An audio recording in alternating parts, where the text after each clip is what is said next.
Guys, magandang araw at kumusta pa kayong lahat? Ngayong araw ay maglilinis naman tayo dito sa bahay. Medyo matagal-tagal na nga akong hindi nakagawa ng video sa paglilinis nga dito sa bahay. Kaya ngayon, ayan, gagawa naman tayo ng video na naglilinis nga ako. At simpleng linis lang naman yung gagawin ko nga dito. Kasi hindi naman masyado nga maalikabok dahil nga araw-araw naman ako naglilinis nga. Araw-araw naman ako nagwawalis dito. At natamad nga lang ako mag-video pag maglinis nga ako dito, lalo na kapag nagmamadali ako dahil matatagalan nga ako. At tinamad din kasi akong gumawa nga ng video ngayon, lalo na etong cellphone ko ay madali nga mag-full storage pagkatapos dahil nga din sa page ko meron nga siyang violation. Kaya medyo tinamad nga ako ng kaunti, pero sige lang, laban pa rin. Kaya ayan guys, una kong ginawa pagising ko ay nagluto na muna ako ng aming almusal at baon na nga rin ng asawa ko sa trabaho niya. Pagkatapos nung nakaalis na nga yung asawa ko papuntang trabaho, ayan, umakit naman ako dito sa itaas at saktong-sakto nagising na nga rin yung mga anak ko. Kaya ayan, maglinis nga ako dito sa hinihigaan nga nila. Ayan, pag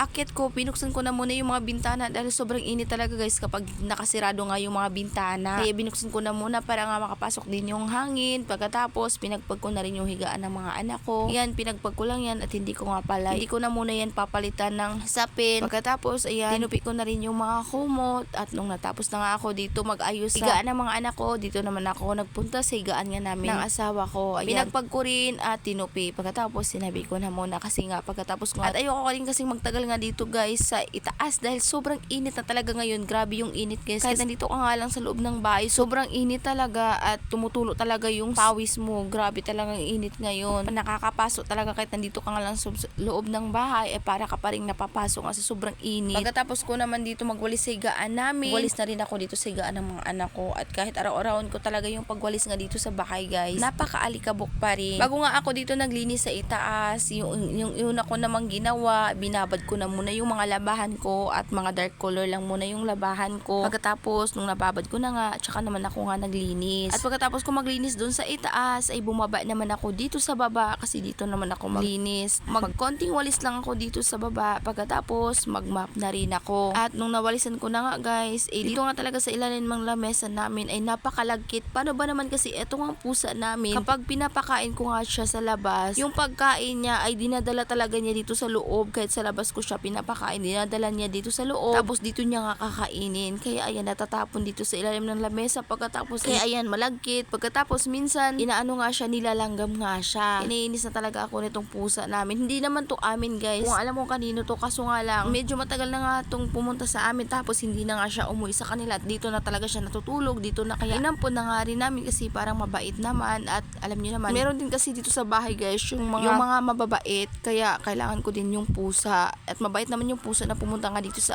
amin. At nawawala naman yung mga mababait. Kaso nga lang ngayon guys, naiinis na ako dito sa pusa namin kasi dati nung bago pa siya nga dito sa amin, hindi naman siya gumagalaw ng mga ulam nga namin sa lamesa, lalo na kapag nakaano na nga siya, nakataklob na nga siya. Pero ngayon guys, kinakain talaga niya. Kahit nakataklob, binubuksan talaga niya kahit kinakain na niya. Kaya yun, naiinis na din kasi ako. Guys, nung natapos na nga ako dito magwalis, ayan, naglagay naman ako dito ng konting sabon. At kasi nga, imamap ko nga para matanggal nga yung mga lagkit-lagkit nga dito. Pero bago nga ako nagmap, ayan, inayos ko na muna yung electric fan para nga mabilis nga matuyo kapag magmap ako. Pero ayan, tignan nyo naman yung electric fan namin guys, tinupak na naman to. Ay nako, ang init pa naman ngayon. Makisama ka naman electric fan dahil sobrang init talaga. Kailangan pa kita ngayon, cheris lang. Ayan guys, tatanggalin ko na nga sana kasi nga titignan ko kung bakit nga siya na ganyan. Mabuti na nga lang ay umandar nga siya. Kaya ayan guys, sobrang nakaginhawa nga ako nung nakita ko nga na umandar nga ulit itong electric fan namin. Ayan, nag-umpisa kaagad akong magmap at binilisan ko na rin yung magmap kasi maglalaba pa nga ako sa binabad ko nga na labahan. 2 beses nga pala ako dito nagmap guys kasi yung una, naglagay nga ako ng sabon at medyo madulas nga, baka madulas nga yung mga bata. Kaya 2